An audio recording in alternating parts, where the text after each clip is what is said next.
I thought this was rather interesting and eye-opening. If there is truth to this, BuzzFeed had put out a list that some people were talking about today about glamorized career paths that are actually horrible. So you may hear me like, oh, I want that job. But no, you don't want that job because it's actually terrible. Radio made the list. Well, yeah, I can see that. There's a lot of, not everyone likes radio, especially working. There's a lot of bitching in radio. A lot of people are always getting mad about things going on they can't control. What the commentary was that they had with this, because each job that they said was a glamorized career path that was actually horrible had its reasoning. And for radio, they said it's full-time work for part-time pay. Second jobs are common. I remember when I ordered a pizza and my morning guy delivered it. So I would say that if you're in a smaller market, yes, radio is really tough. And radio has changed a lot. A lot of shows are syndicated out of bigger cities and whatnot. But if you're in a decent-sized city and you work on the morning show, I think for the most part, it's okay. We're lucky. Yeah, we're very fortunate. We have a good gig, but yeah, there's a lot of people who don't have a good gig. Absolutely. To that point. Nobody is slinging pizza. Yeah. Yet. Yeah. Okay. You're right. Yet. It could happen any day. Yeah, when we start playing Happy, I realize it's all over. If you hear us playing Happy a lot. Yes. That's why we can never play it, Kevin. Yeah, if it goes back into heavy rotation, yes, I'm applying to Domino's.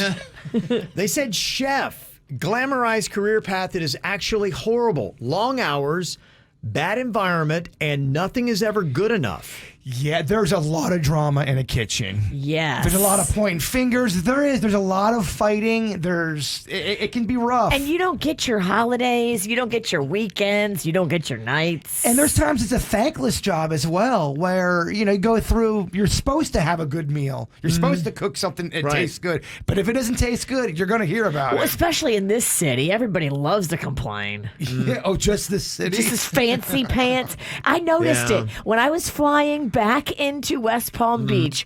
The bitchiest people on the flight were the ones of any flight I took were the West Palm Beachers. I'm sorry. Yeah. I even asked my sister one time, who was a flight attendant. This town just breeds a little elitism.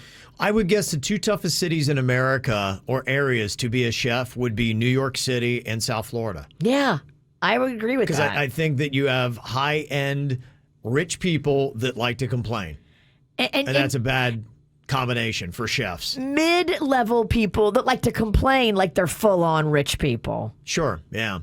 Attorney, they also said, was a glamorized career path that's actually horrible.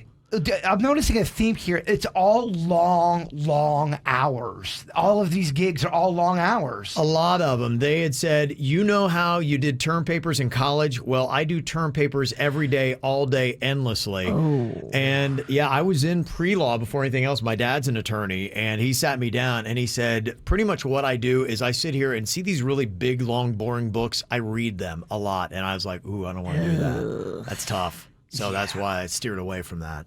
Veterinarian, they say, insanely competitive schooling that cripples you with debt, with a depressing debt-to-income ratio after graduation. And think about this. Most of your patients don't like you. Most dogs hate the vet, and most of the owners think you're getting rich upselling them unnecessary services. That sucks. They said it's tough. Seems awesome, but maybe not so much. Flight attendant. They said the travel would be amazing, but let's face it, you're a glorified waiter working in a cramped aluminum tube. And everybody's got a tube these days on the plane. At least the ones coming into West Palm did. Where they're teaching the TSA karate.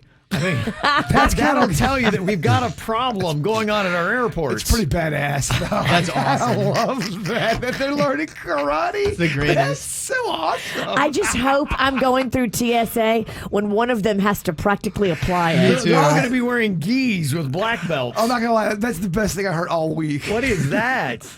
Education, they say. It doesn't matter how much you care. There are so many people who just want to make your job near impossible, and people drop out of the position left and right. To me, teaching would be rough because you don't make that much money. You get a lot of bitching and complaining, and you work long hours. Yeah. And it's kind of a thankless job. Totally. Yeah. Other glamorized career paths that are actually horrible. Fashion designer. You won't even get a job if you are willing to work for free.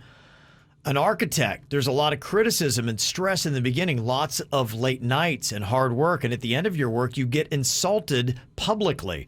The mental health issues for architects are serious. I neady never heard that. I can see that though. Yeah. Think about that. Their whole gig is designing that, and then that one shot they don't like it. It's blown. You got to do it again. And yeah, that's rough. Video game designers, a glamorized career path that's actually horrible. Think about when you're a kid. Could you imagine if I told my son Cannon he was going to grow up to design video games? He would lose his marbles. He'd be like, that's great. But they say it's all math and physics, and making a video game has nothing to do with what you experienced growing up. It's all black screens of code, polygons, and being criticized for your work. Oh. YouTuber. My son would love to do that too. A YouTuber, though, no security net, no benefits. You have to work nonstop, only to get crushed by YouTube's algorithm. And YouTube is known for screwing over even their biggest content creators, let alone the smaller ones. That's the major complaint of even people that were crushing it in the game, because they want to keep that up. They think that's going to be the consistent way of living, and then the algorithm changes and their money changes. So think about that before, if you're a kid saying, oh, I'm going to be a YouTuber. Maybe you don't want to be a YouTuber.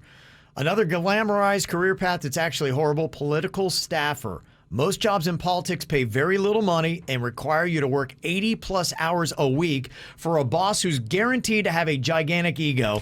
And you also have to look for a new job after every election day. And I always feel like there's going to be somebody that's one of the politicians that's going to try to grope you or do something creepy to you. And you work in politics. Yeah, you're right. So if you think that you hate your job now, just be thankful, I guess, that you're not doing one of these other ones.